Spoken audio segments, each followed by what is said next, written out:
Ang kwento ni Tomby. Ang kwentong ito ay hango sa totoong buhay. Mula ito sa isa nating tagapakinig. Naitago na lang natin sa pangalang Celso. Taong 1973. Tigbawan, Iloilo. Celso, nariyan na si Mang Hiner. Tara, salubungin natin. Wika ng kaibigang si Buboy. Masayang nakabang ang magkaibigan sa tuwing darating si Mang Hiner. Nabatik ang mga kaso sa lugar. Tara, mukhang madaming bitbit si Mang Hiner, oh. Tulungan natin. Wika ni Celso. O Buboy, Celso, kayo pala. Huwag niyo munang hawakan yung baboy ramo ha. Buhay pa yan. Nakatulog lang. Heto nga pala yung pangako ko sa inyong pato. Iuwi niyo lahat ng maadobo. Huwag niyo kalimutang dalhan ako sa bahay ha. Kundi, wala na kayong pasalubong sa akin. Wika ni Mang Hiner. Iniabot nito ang tag-isang patong gubat sa magkaibigan. Malapit sila Buboy at Celso sa matanda. Dahil ang dalawa ang tagabili ng alak at sigarilyo nito tuwing matatapos ang pangangaso. Palagi din silang binibigyan ni Mang Hiner ng mga nahuhuling hayop sa gubat. Mukhang inubos mo na naman ng mga karne sa gubat, Hiner. Wala ka nang itinira para sa iba. Wika ni Mang Macario habang nakatingin sa mga huli ni Mang Hiner. Si Mang Macario ay iniiwasan sa lugar dahil napakasama ng ugali at masakit kung magsalita. O Macario, ikaw pala. May nakuha akong bayawak dyan. Baka gusto mong bilhin. Ibibigay ko na lang sa'yo ng mura. Total, magkababaryo naman tayo. Wika ni Mang Hiner. Subalit ngumiti lamang ang lalaki at naglakad na palayo. Nakakatakot talaga yung si Mang Macario, no? Mang Hiner, bakit ba mabait kayo sa kanya? Palagi naman niya kayong inaaway at sinisiraan sa mga kabarangay natin. Tanong ni Celso. Simula nang sumikat bilang mangaso si Mang Hiner, ipinamamalita ni Macario na tulisan siya at aswang. Subalit hindi naman ito pinaniniwalaan ng mga tao dahil likas na mabait at matulungin ng matanda. Nang makauwi naman si Celso sa tahanan, kagad niyang minadali ang ina na iadobo ang inuwing pato. Makalipas lamang ang ilang minuto. "O Celso, ito yung para kay Mang Hiner mo at ito naman sa lolo Intoy mo. Dalhan mo ng sinabawan ng lolo mo at nang matuwa naman." Utos ng ina. Si Lolo Intoy ay kilalang manggagamot sa lugar. Tanyag ito sa pagsupil sa mga mangkukulam at mga mambabarang, ngunit madalas tanging sa mga kabarangay lamang ito nang gagamot. Ayaw ng matanda na pinipilahan ng mga pasyente. Dagdag pa ni Lolo Intoy, matanda na ito at sinusumpong na ng pag-uulyanin. Kaya napapadalas na ang pagiging masungit. Lolo, nariyan po ba kayo? Papasok na ako ha. Wika ni Celso, nakasalukuyang nasa bakuran ng matanda. Apo, tinola ba yung naaamoy ko? Mabuti naman at naalala pa ako ng nanay mo. Abay, akala ko limot na niyang meron pa siyang tatay. Oh, bakit ganyan ang ngiti mo? Tanong ni Lolo Intoy. Lolo, naalala niyo pa ba yung sabi niyo sa akin nung nakaraan? Ang sabi niyo, May ibibigay kayo sa aking anting-anting eh. Yung gamit nyo nung binata pa kayo, nung nanunugis pa kayo ng mga aswang. Wika ni Celso. Sigurado ka bang gusto mo? Sa oras na maipasa ko sa iyo ang gamit, hindi ka na makakapamuhay ng normal. Bubuksan ito ang espiritual mong mga mata at maaaring makakita ka ng mga kakaibang nilalang. Baka naman, hindi mo kayanin at magtatakbo ka na lang ha? Tanong ng matanda. Lolo, tuturuan nyo naman po ko kung paano gamitin yung anting-anting, di ba? Isa pa ang sabi nyo po, hanggat andito ko sa barangay natin, ligtas po ko. Tugon ni Celso. Alam ko apo, pero sigurado kong mag-iiba ang lahat. Sa oras na mawala ko, mawawalan na ng bisa ang nilagay kong proteksyon sa lugar. Duda kung sa edad mong yan magagawa mo yung panatilihin. Dagdag ni Lolo Intoy. Nang mga panahong yun, 11 anyos pa lamang si Celso. Ang inaalala ng lolo, baka hindi pa ito handa sa magiging pasanin ng totoong antingero. Ngunit para kay Celso, matagal na siyang handa.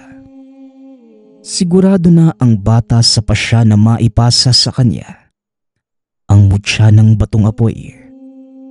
Nagmula pa ito sa pusod ng bulkan at sa paglipas ng panahon, ipinapasa ito ng lumang henerasyon papunta sa bago. At dahil si Celso ang nag-iisang lalaking apo ni Tandang Intoy, siya lamang ang pwedeng magbana ng mutya ng batong apoy. Dapat sa 16 pa na karawan ito ibibigay ng matanda. Ngunit ramdam ni Lolo Intoy na baka hindi na niya maabutan pa ang panahong yon. Celso, aalalahanin mo. Gagamitin mo lamang ang mutsyang ito para labanan ang mga namemerwisyong nilalang sa mundo, katulad ng mga aswang at mga gumagamit ng itim na kapangyarihan. Ni minsan, huwag mong iisiping gamitin ito laban sa normal na tao. Malinaw ba po? Bili ng matanda.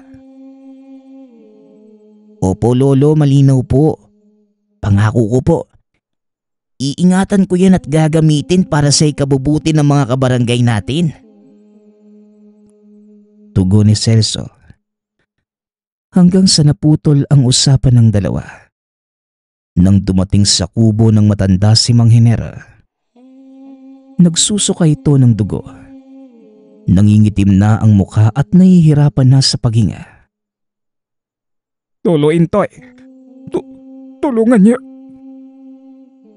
Sa pinto pa lamang ay hinimatay na si Mang Hinera. Mabuti na lamang umabot ito sa tahanan ng manggagamot.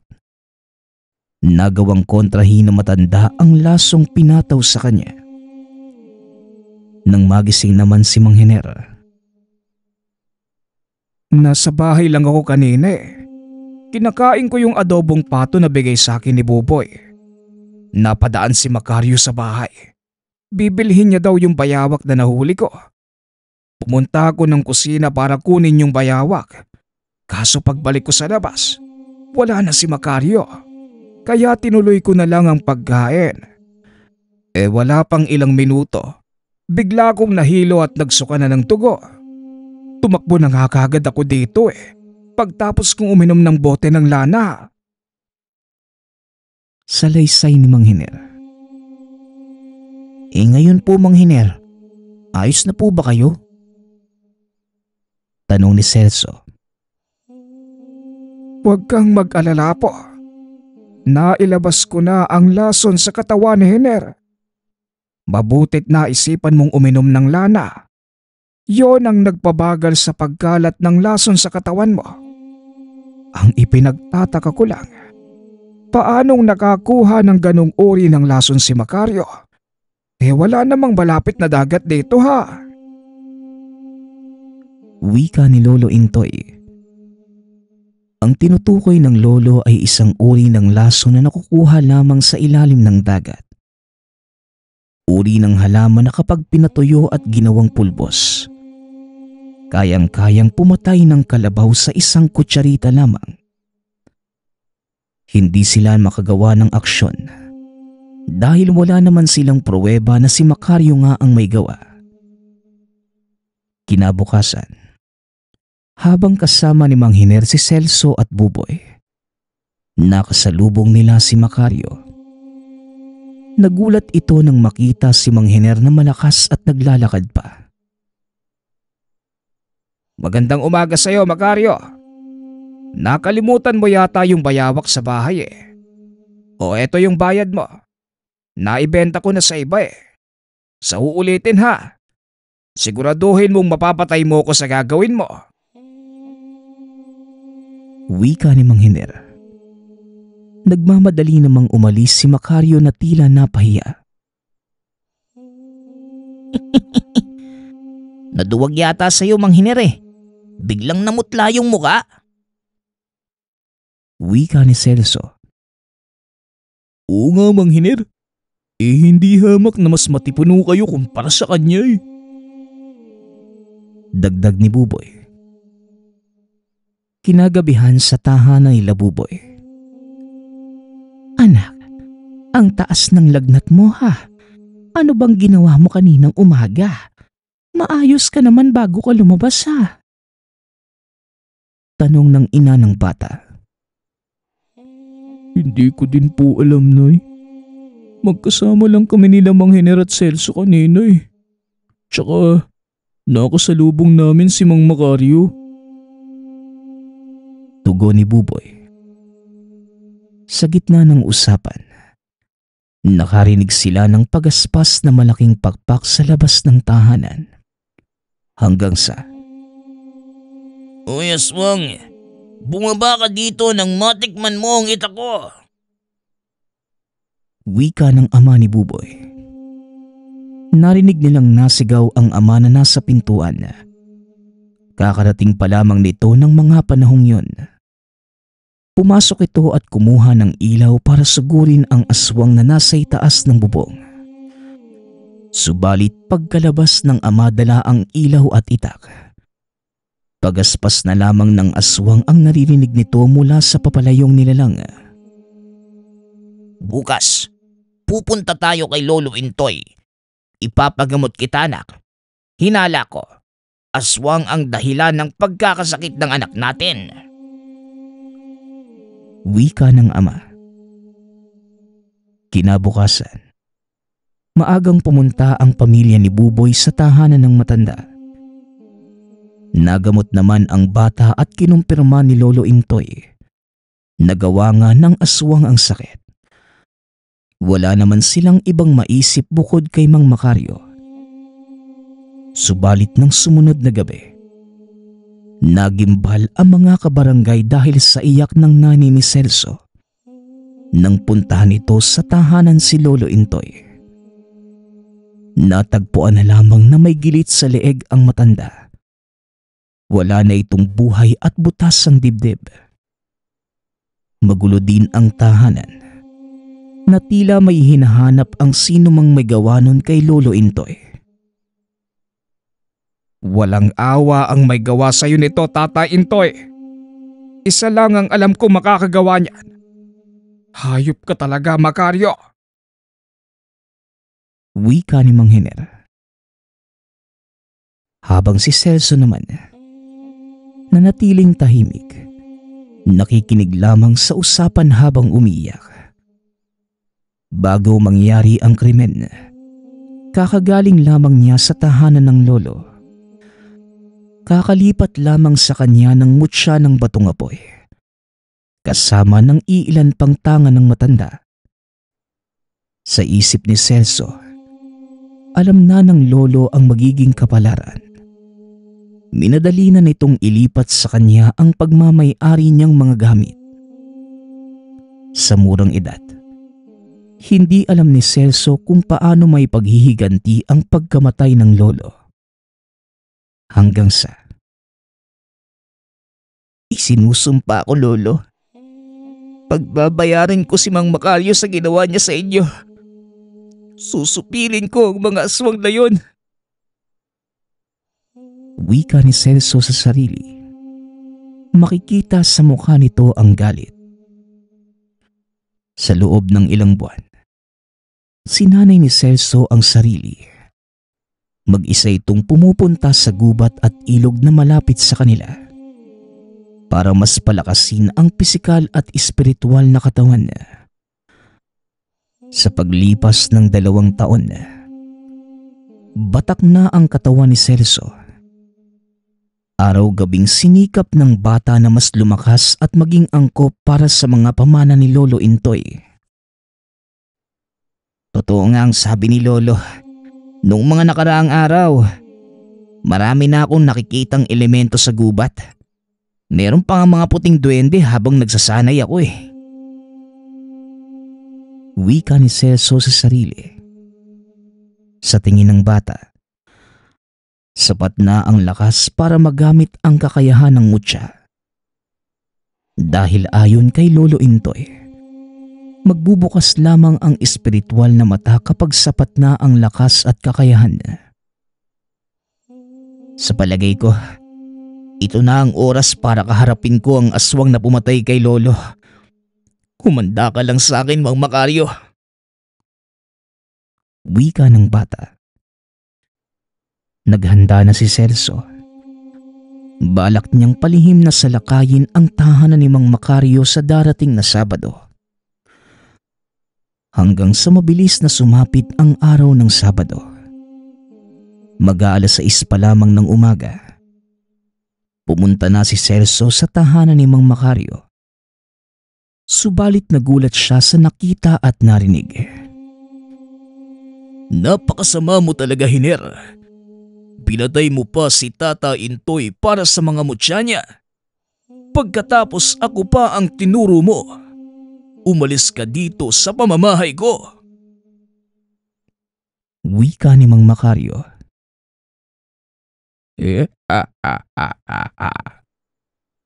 Pasensyahan na lang tayo, Macario. Mainit ka na sa mata ng mga kabarangay natin. Hindi sana siya mamamatay kung ibinigay niya sa akin ang mutya ng batong apoy. Nagkamali siya nang iligtas niya ako sa panlalason mo. Pero wag kang mag-alala. Hindi kita papatayin. Wala din namang maniniwala sa'yo kapag sinabi mong ako ang aswang na pumatay sa matandang yon. Wika ni Mang Hiner. Nagpalit ito ng anyo at umalis sa tahanan ni Mang Macario. Tandaan mo ito, Hiner. May araw ka ding aswang ka. May gaganti ko din ang tatay ko at si Tata Intoy. Wika ni Macario. Mula sa likod ng bahay biglang nakarinig ng kaluskos si Mang Macario. Naroon si Celso na nooy labis ang puot at umiiyak dahil sa narinig. Sinong nariyan? Lumabas ka sa iyong pinagtataguan. Wika ni Mang Macario. Mula sa dilim, unti-unting lumalabas ang batang si Celso. Celso, anong ginagawa mo dito? Narinig mo ba ang lahat ng napag-usapan namin ng aswang na yon? Tanong ni Mang Macario. Opo, Mang Macario. Buong akala ko, kayo ang may sala sa pagkamatay ni Lolo. Narito nga po sana ako para tapusin ka eh. Pero narinig ko po ang lahat. Hindi ko mapapatawad si Mang Hiner. Pinagkatiwalaan namin siya ni Lolo eh. Tugon ni Celso. Dito ikwinento ni Mang Macario ang totoong pangyayari. Estudyante ng tatay ko si Hiner. Kinuha niya ang tiwala hanggang sa naituro ni tatay sa kanya ang lahat ng tungkol sa itim na kapangyarihan. Pero hindi inakala ng tatay ko Yun din mismo ang gagamitin niya para mapatay siya. At pagkatapos nun, kinuha niya ang mutya ng aswang na tangan ng tatay ko. Kaya yan nandito sa barangay para sa mutya ng batong apoy ng lolo mo. Sinubukan kong balaan ang lahat at pigilan siya. Pero wala eh. Inalis ng lolo mo ang lason kay Hiner. Salaysay ni Mang Makaryo. Kung ganun, ang mutsyang hawak ko ang pakay niya? Tanong ni Celso habang hawak sa kamay ang mutya ng batong apoy. Nalaman niyang hindi aswang si Mang Makaryo kundi isang mangkukulam. Ngunit ayon dito, wala siyang kinulam na kahit sino. Dagdag pa ni Mang Makaryo, ang lakas ni Mang Hiner ay mula sa mutya ng aswang na nasa palawit ng hikaw nito. Nang gabing yon, ibinigay ni Mang Makaryo ang bertud ng itim na hunyango kay Celso. May kakayahan itong itago ang may tangan sa anumang uri ng nilalang. Plano ng mangkukulam na palihim na kunin ang hikaw ni Hiner nang mabawasan ang kapangyarihan niya. Ngunit nagbabala si Mang Makaryo na kahit wala ang mutya, sadyang malakas na si Mang Hiner. Dalhin mo ito, Celso. Kailangang maipalunok mo sa kanya ang hiyas na yan. Yan lang ang paraan para matuldukan ang kasamaan ni Hiner. Hindi lang si tatay, pati ang lolo mo ang naging biktima ng aswang na yun. Dagdag ni Mang Makaryo. Makakaasa po kayo. Ngayong gabi, tatapusin ko na ang kasamaan ni Mang Hiner. Tugon ni Celso. Kaagad namang pumunta ang bata sa tahanan ni Mang Hiner. Malayo pa lamang, ginamit na ni Celso ang bisa ng itim na hunyango. Itinago ang sarili. Nadatnan pa niya si Mang Hiner habang nilalapa ang babaeng biktima.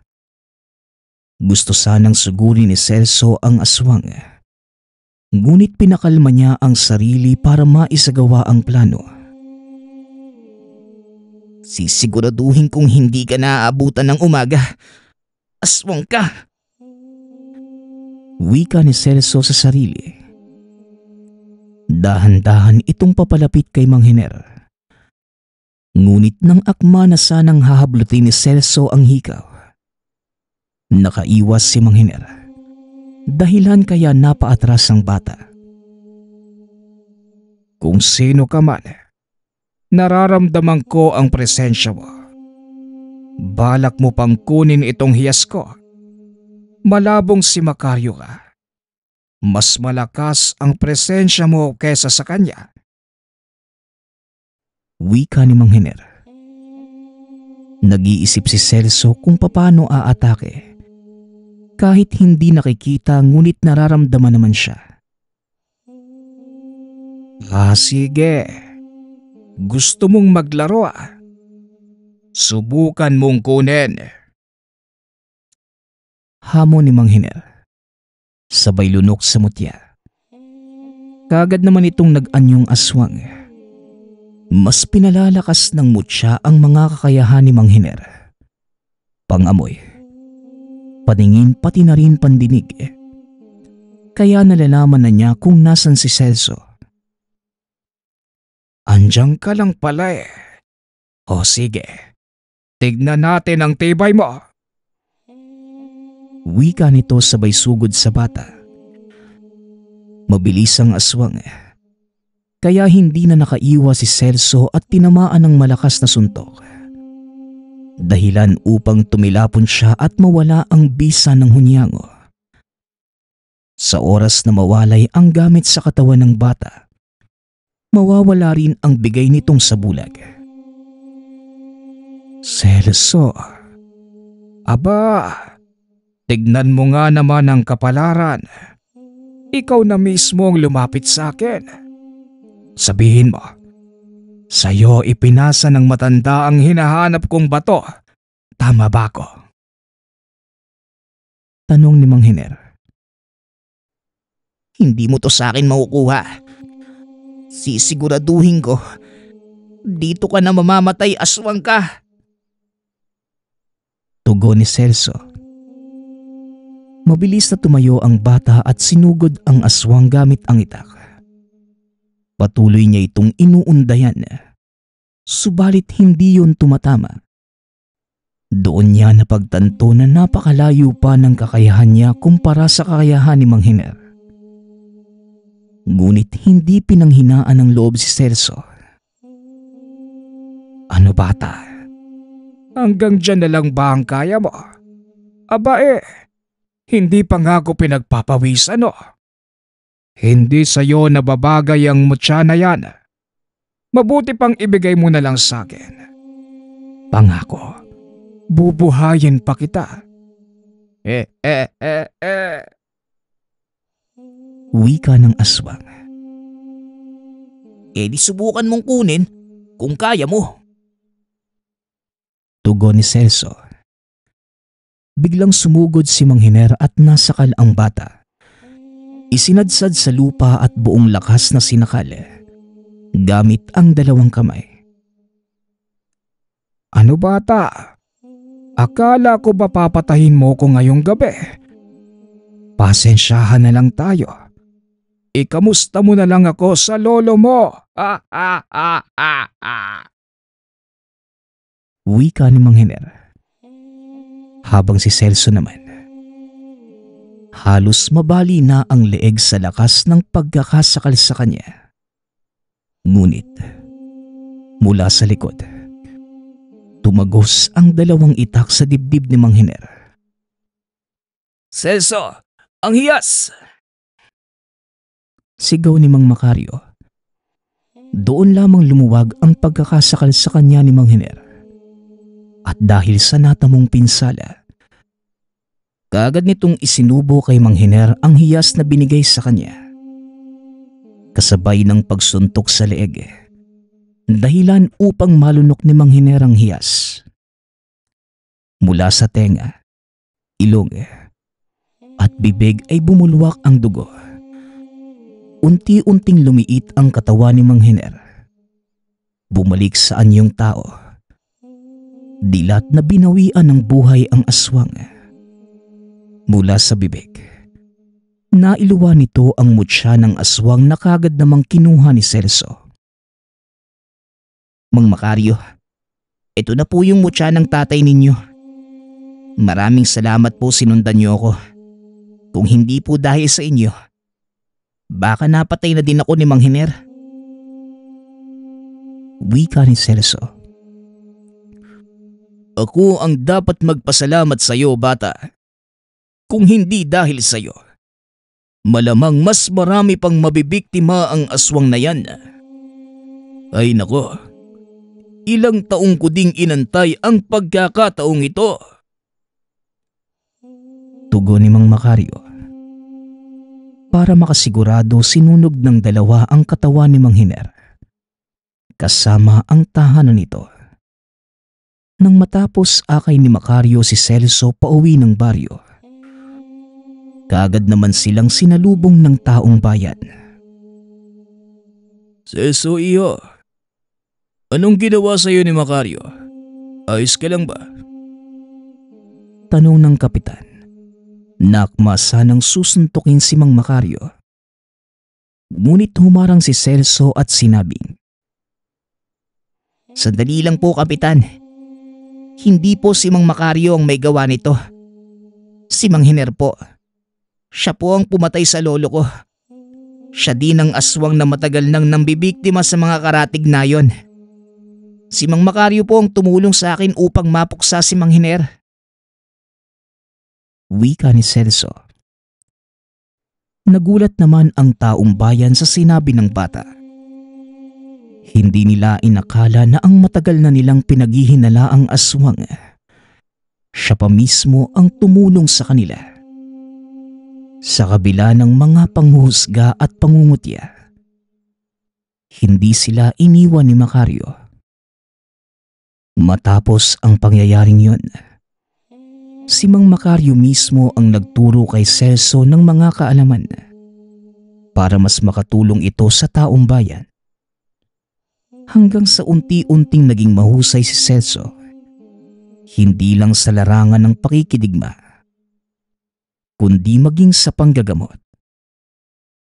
Magpasa hanggang ngayon, hindi pa rin nalilimutan ni Celso ang aral ng nakaraan na hindi lahat ng akalang mabuti ay kaibigan at hindi lahat ng sinasabi nito ay katotohanan. Ang susunod nating kwento ay mula sa isa nating tagapakinig. Naitago na lang natin sa pangalang Ruben. Taong 1973. Probinsya ng Aklan. Hanggang kailan mo ba ako balak sundan, bata? Wala akong kende. Saka baka mamaya hinahanap ka na ng mga magulang mo. Wika ni Tata Goryo. Ermitanyong tagabundok na bumababa sa bayan para ibenta ang sariling gawang gamot. Tanyag dahil lahat ng paninda ng matanda, mabisa laban sa mga sakit, maging sa mga kulam at gayuma. Dahil dito, nagkaroon ng interes sa kanya ang batang si Ruben, na 13 gulang pa lamang na mga panahong yun. Tata Goryo, hindi kita lulubayan hanggat di mo po ako binibigyan ng gamot pampatangkad. Palagi na lang ako napagkakatuwaan sa eskwela. Maliit daw ako at nakakasawa ng pakinggan yung pangasar nila. Kaya sige na, Tata Goryo, bigyan niyo na po ako ng gamot pampatangkad. Pangungulit ni Ruben. Ano bang akala mo sa akin? Gumagawa ng himala. Mga sakit at kulam ang pinapagaling ko. Kung punggok talaga ang lahi nyo, anong magagawa ko? Matangkad ba ang nanay o tatay mo? Tanong ni Tata Goryo. Hindi din po Kaya nga po ko nanghihingi ng gamot para ako na ang pinakamatangkad sa pamilya ko. Tugon ni Ruben. Ay naku naman, talagang bata ka, oo. Wala kang kasing kulit, no? Wala ngang ganong gamot. Ang mabuti pa, matulog ka sa hapon. At baka magkapag-asa pa. Saka ikaw ba natuli ka na ba? Mamaya supot ka pa pala kaya ganyan. Buling wika ng ermitanyo. Nahiya naman si Ruben sa tinanong na matanda. Hindi nagkakamali si Mang Goryo. Takot sa dugo o sugat si Ruben. Kaya hindi pa ito nagpapatuli. Nang marating na matanda ang paanan ng bundok kung saan nakatira, nakita niyang naroon pa din si Ruben. Nakasimangot at tila naghihintay na matulungan. Alam mo, Ruben, sa mundong ito, hindi naman basehan ng tangkad o liit ng isang tao. Ang mahalaga, wala kang inaagrabyado at namumuhay ka ng patas at marangal. Imbes na pagtuunan mo ng pansin yung pagiging maliit mo, bakit hindi ka nalang mag-isip ng mga bagay na kaya mong gawin? Nang sa gayon, mas lulutang ang identidad mo bilang tao. Tandaan mo, Ruben, hindi hinihingi ang respeto. Inaani at ibibigayan sa'yo kapag naging huwarang kang tao. Sige na, ang mabuti pa, umuwi ka na at baka abuting ka ng gabi sa daan. Wika na matanda. Wala namang nagawa si Ruben kundi sundin si Tata Goryo na umuwi ng tahanan. Habang naglalakad, Sigurado ko may gamot siya para sa problema ko Ayaw niya lang akong bigyan. Isang araw, tignan mo. Pupunta ako sa bahay mo. Kukunin ko yung gamot na yun. Wika ni Ruben sa sarili.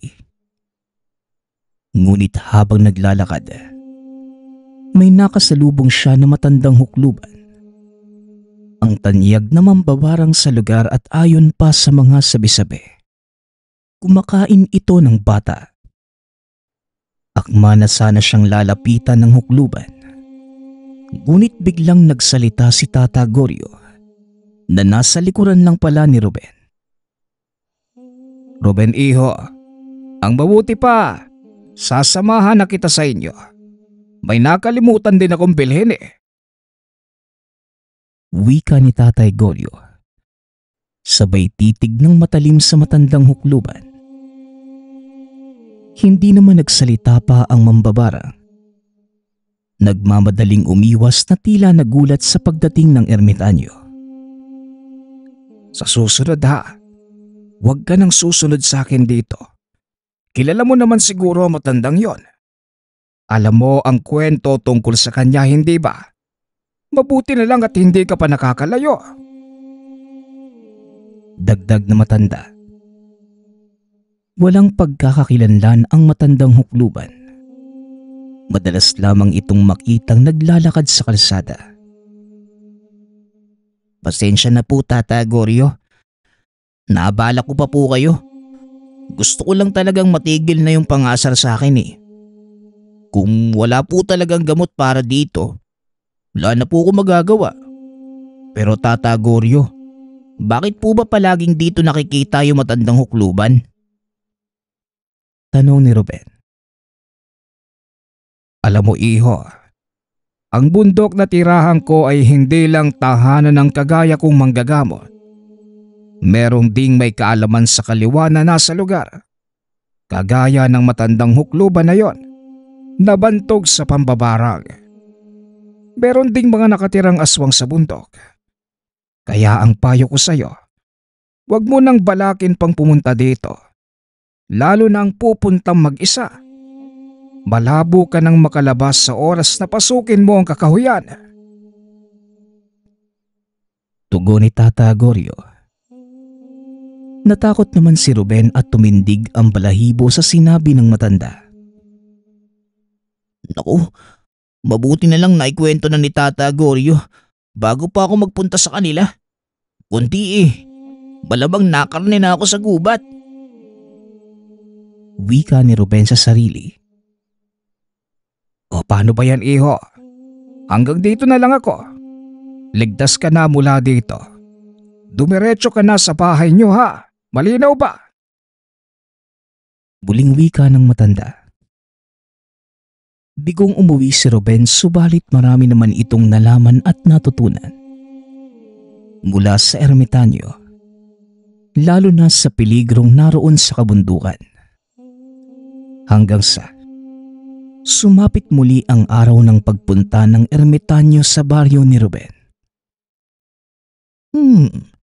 Bakit kaya wala si Tata Goryo doon sa pwesto niya? Hindi ba siya magtitinda ngayong araw? Tanong ni Ruben sa sarili. Hanggang sa, Uy Mare, nabalitaan mo yung nangyari kay Tata Goryo? Nahuli daw na mga tanod na nampuboso sa bahay ng dalaga sa dulo ng baryo natin. Yung bagong lipat na pamilya.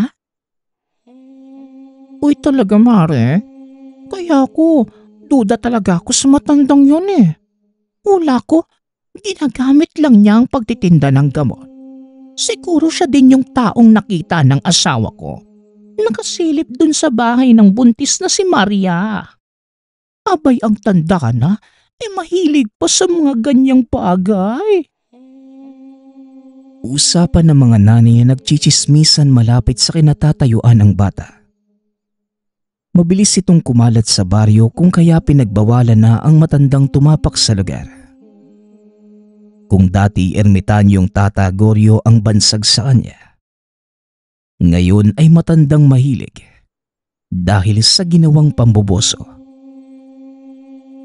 Hindi, nagkakamali lang sila. Alam kong hindi magagawa ni Tata Goryo mga paratang nila. Papatunayan ko yan. Wika ng batang si Ruben. Nag-iisa lamang siya sa lugar na hindi naniniwala na masamang tao si Tata Goryo. Dahil noong minsan ay tinulungan siya nito. Isang araw, napabalita sa buong baryo ang pagkamatay ng isang buntis sa kalapit na barangay. Nang sunod na araw naman, 2 lasing ang nakitang patay sa kalsadang dinadaanan palagi ni Tata Goryo. Hinala ng mga residente, may mabangis na hayop na naligaw sa baba ng bundok at nananalasa sa tuwing gabi. Hanggang sa isang umaga, habang nag-uumpukan ang mga tao sa tindahan, napadaan ang dalagang nakatira sa dulo ng barangay. Si Glenda, na mayumi at mahiyaing babae. Iba talaga ang ganda niyang si Glenda. Kahit napakasimple ng pananamit, nangingibabaw ang ganda at alindog. Kaya nga hindi na ako magtataka pa. Kaya siya binusuhan ni matandang mahilig Wika ng lalaki, na sinang-ayunan naman ng lahat ng kalalakihan na naroon. Kada Biyernes ng umaga nakikita nilang naglalakad si Glenda sa baryo mula sa kabundukan. Hinala pa ng iba, meron itong kinakatagpo sa baryo. Habang si Ruben naman, nagmumukmok. Gusto nang makita si Tata Goryo at makausap. Nais ng batang malaman ang totoo. At isa pa, ito lamang ang taong hindi ginagawang katatawanan ang liit at itsura. Hanggang sa isang araw, nakita niya si Tata Goryo na naglalakad. Tata Goryo, bakit po kayo nandito? Di ba po galit sa inyo yung mga kabaryo namin? Tsaka ano pong nangyari dyan sa mga pasa nyo sa muka? Ayos lang po ba kayo? Tanong ni Ruben nang makita ang mga latay at pasa sa muka at katawan ng matanda. Ayos lang ako, iho. Pasa lang yan. Malayo sa bituka. Gagaling din yan. Tugon ng matanda. Ang sabi ng matatanda dito sa amin, matandang tao daw po kayo, kaya hindi dapat pamarisan. Totoo po ba yun? Tanong ng bata. Umaasa itong sasabihin sa kanya ng matanda na mali ang mga paratang sa kanya. Hayaan mo lang sila, Ruben. Hindi yon ang mahalaga. Naparito ako para balaan ka. Napasok na ng aswang ang baryo nyo. Naramdaman ko yon mula pa nung nakaraang araw. Kaya nga buwaba ako para mag-imbestiga. Malakas ang kutob ko na ang pamilyang nasa dulo ng kabundukan. Sila ang responsable sa mga pagkamatay ng iilang residente sa kabilang baryo. Tugon ng matanda. Ang ibig niyo pong sabihin aswang si Ate Glenda, yung nakatira doon sa dulong bahay. Pero ano naman pong magagawa ko, Tata Goryo? Siguradong hindi naman ako paniniwalaan nila nanay at tatay kapag sinabi kong aswang si Ate Glenda. Tanong ni Ruben. Alam mo, Ruben, kahit ako naman nag-aalala. Kaso, galit ang mga kalugar mo sa akin. Nandito lang ako para kahit kayo ng pamilya mo. Ligtas sa pananalasa ng mga aswang. Ang tinatawag mong Ate Glenda, mula siya sa lahi ng aswang na lipad. Manananggalang babaeng yun, Ruben. Ang ikinakatakot ko baka kapag naubos na ang mga biktima nila sa kalapit na barangay, kayo naman ang isunod. Lalong-lalo na ang mga buntis. Kaya heto, siguraduhin mong palaging nasa bulsa mo ang batong ito. Panlaban yan sa mga aswang at mangkukulam. At ito namang isa, kailangan mong isabit ng patiwarek sa pinakapintuan ninyo. Magagawa nitong itaboy ang mga elemento, maging aswang na mapapalapit o mapapadaan sa bahay nyo. Naiintindihan mo ba ako, bata? Pagpapaliwanag ng matanda. Sinunod naman ni Ruben ang lahat ng paalala ni Tata Goryo at nang makauwi sa tahanan. Tay, pakisabit naman po nitong palabit sa labas ng pinto natin. Pangpaswerte po yan. Wika ni Ruben. Nagsinungaling na lamang ito dahil sa oras na malaman ng mga magulang na galing yon kay Tata Goryo. Magagalit ang mga ito sa kanya at itatapon pa ang palawit. Hindi naman tumutol ang ama at kagad itong isinabit sa pintuan ng walang pag-aalinlangan. Ayos, may proteksyon na ang bahay namin. Ang kailangan na lang, malaman ng mga kabaryo namin ang totoong katauhan nila Ate Glenda. Pero paano kaya yun? Bata lang ako eh. Tsaka palagi pang tampulan ng tukso. Tanong ng bata sa sarili. Wala itong maisip na paraan para magawa ang balak. Hanggang sa may isang tagpo na bumago sa pananaw ng mga kabaryo. Tay, ano pong nangyayari? Ang ingay naman po sa labas. Ano bang meron? Tanong ni Ruben. Isang gabi nang maalimpungatan ito dahil sa ingay ng mga residente sa labas. Dito ka lang anak sa loob. Huwag kang lalabas. Yung kapitbahay nating buntis na si Aling Merla, inatake ng aswang. Wala na yung bata. Patay din si Aling Merla nang makita ng asawa Kanina paglabas ko, nakita ko mismo yung aswang. Sigurado ko manananggal yun. May malaking pakpak. Putol ang katawan tsaka ang pangit ng itsura. Mabuti na lang hindi tayo ang sinalakay. Halos kalapit lang natin sila Aling Merle. Tugon ng ama. Kinabukasan kumalat ang balita sa buong baryo tungkol sa manananggal na nananalasa sa lugar. Balisa ang lahat dahil alam nilang wala silang makakatulong sa pagsugpo sa aswang. Lalo na't pinagtabuyan nila sa baryo si Tata Goryo na nag-iisang manggagamot at makakasupil sa nilalang. Hindi na malaman maging ng kapitan ang dapat gawin. Patuloy pa rin ang pagkamatay ng mga alagang hayop. Kahit umaga ay takot na din ang iilan sa mga residente sa mga palayan. Dahil sa takot na baka salakayin sila ng aswang sa gitna ng bukid, kung saan walang ibang tao. Pinagsisihan ng mga residente ang nagawa nila sa matanda. Subalit kahit anong pagsisisi, nagpasya na ang manggagamot na hindi tulungan ang baryo. Tanging ang pamilya lamang ni Ruben ang inaalala nito. Dahil naibigay na niya ang pangontra sa bata, panatag na itong hindi mapapano si Ruben. Masyado nang malala ang pamimeste ng mga aswang na yan. Halos wala nang lumalabas ng bahay Kahit mga tauhan ni Kapitan. Ayaw na ring rumonda. Kung narito lang sana si Tata Goryo nabigyan niya sana tayo ng solusyon. Wika ng ama ni Ruben habang naghahapunan. Tay, hindi po natin masisisi si Tata Goryo. Hinusgahan po siya ng mga tao Ang mas malala pa, binugbog po siya ng mga tao. Puro pasa nga po yung mukha niya nang magpunta dito noong isang araw. Tugon ni Ruben. Natigilan naman ng ama at napatitig sa anak. Teka anak, anong ibig mong sabihin? Nagpunta dito ang matanda? Bakit naman? Tanong ng ama.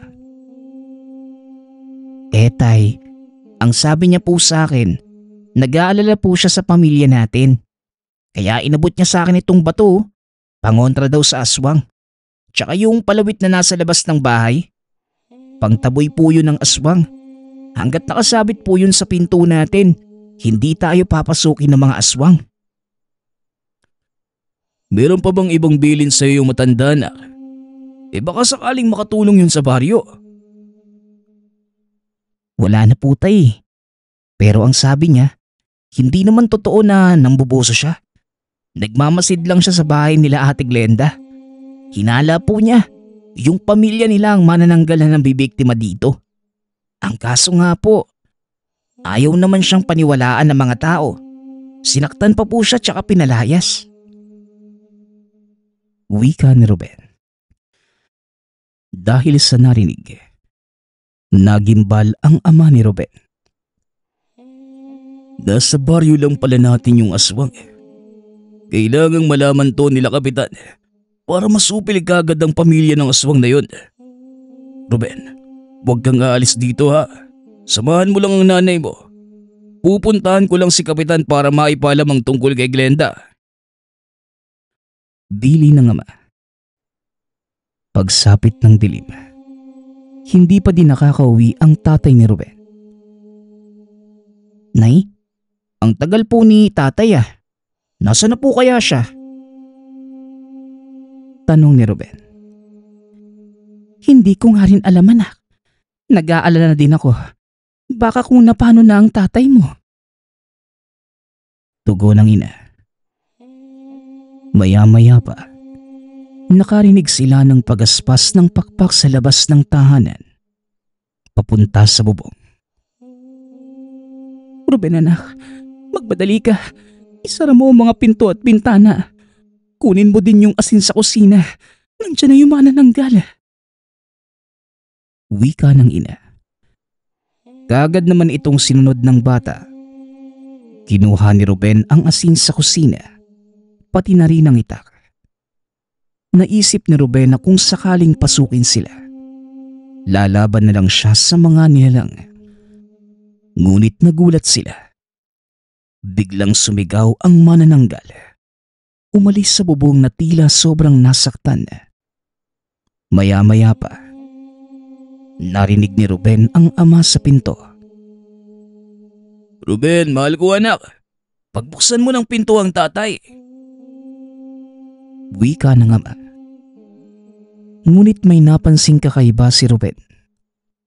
Ni minsan ay hindi niya narinig ang ama na ganun magsalita. Dito lamang niya napagtanto na hindi yon ang ama. Ngunit maya-maya pa, biglang humangin ng malakas at dahil dito, nalaglag ang pangontrang nakasabit sa pintuan. Ngayon mas malapit na ang boses sa pinto nila. Ruben, iyo.